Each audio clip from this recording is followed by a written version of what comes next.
મિત્ર, તમારી પર્સનલ ઓળખાણ નહીં આપતા આપણે યુટ્યુબમાં મૂકતા હોય છે, એટલે આપણે શું પ્રશ્ન પૂછવાનો છે? સર અમે એ પૂછવાના હતા કે અમારું ભાઈ કે પ્લોટ ની જગ્યાએ છે એમાં ઘર બનેલું છે. આપણે પ્લોટની વાત આમાં કરતા જ નથી. તમે એવું છે. યુટ્યુબ કદાચ મને વ્યવસ્થિત સાંભળ્યા અને સમજ્યા જ નથી. આપણે માત્ર ને માત્ર ખેતીની જમીનની જ વાત કરીએ છીએ. સર એમાં હું છે ને કે ઘર છે બરાબર છે, હવે પાછળ ખેત છે.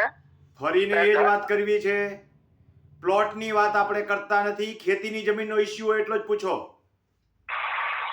હવે ખેતીની જમીન કરેલું છે મતલબમાં જે અમે ઘર બનાવેલા છે ને. ખેતીની જમીનમાં ઘર બનાવ્યા છે? હા. પૂછો આગળ. પૂછો આગળ.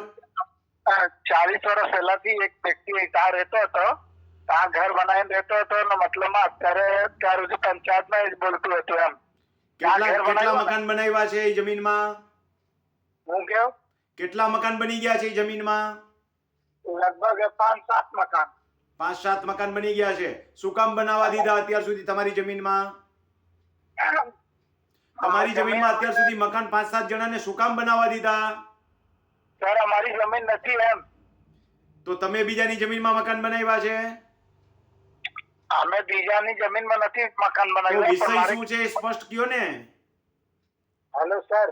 વિષય સ્પષ્ટ કયો મને, શું છે એમ. હવે અમે છે ને 40 વર્ષ પહેલા એક રોડની બહારથી જગ્યા હતી, ત્યાંથી ઘર લીધેલું છે બરાબર છે. તમે ઘર ખરીદ્યું છે? અમે ઘર લીધેલા છે. હા. એ ભાઈ ત્યાં 40 વર્ષથી રહેતો હતો. એમની પાસે પણ તમને મેં પહેલા જ કીધું કે ખેતી સિવાયના પ્રશ્ન ન પૂછો એમ. એવું છે. હા, હવે પાછા મૂળ જગ્યાએ આવો છો. તમારી જમીનમાં ઘર નથી, બીજાની જમીનમાં છે એ ઘર તમે લીધું છે એમ પૂછો છો ને? હા એ પૂછતો છે, પણ હવે એ અમને બી નહીં ખબર હતું કે બીજાની જગ્યા લાગતી હતી કે નહીં લાગતી હતી. પણ ભાઈ, હું પહેલા જ કહી ચૂક્યો છું કે માત્ર તમારી ખેતીની જમીનનો પ્રશ્ન પૂછો. તમે બીજાની ખેતીની જમીનમાં મકાન લીધું હોય મને પૂછવાનું રહેતું નથી. Okay sir. ખેતીનો પ્રશ્ન નથી ને? હજી એકવાર પૂછી લઉં. હું ગયો ખેતીનો પ્રશ્ન નથી ને કાંઈ? ના અમારી પાસે ખેતીનો પ્રશ્ન નથી, પણ એ અત્યારે ખેતીમાં બોલતું છે એમ કહેતા છે. અરે ભલે ને ખેતીમાં બોલતું હોય, તમે મકાન લીધું ને બીજાની ખેતીની જમીનનું, તો હું કામ મારા મગજના ખૂટા ખેંચો છો? તમારો નંબર બ્લોક કરું છું હું. ખેડૂત મિત્રો, અનેકવાર આપણે કહી ચૂક્યા છીએ કે આમાં ખેતી સિવાયના પ્રશ્ન પૂછો નહીં. 10 વખત પૂછ્યા પછી તમે મૂળ જગ્યાએ આવો કે સાહેબ હમણાં જવાબ દેશે, એ જ જવાબ દઈશું. હું ખેતીના પ્રશ્નોના જવાબ દેવામાંથી નવરો થતો નથી. ઉપરાંત હવે પછી એક નવા ખૂટા ખેંચવાવાળા ચાલુ થયા છે. 900 ઓડિયો મુકાઈ ચૂક્યા છે, છતાંય જૂના પ્રશ્નો પાછા રિપીટ કરવા છે. આના નંબર પણ હું બ્લોક કરીશ, ડાયરેક્ટ ફોન કરનારના નંબર પણ બ્લોક કરીશ. કાંઈક હદ હોય ને.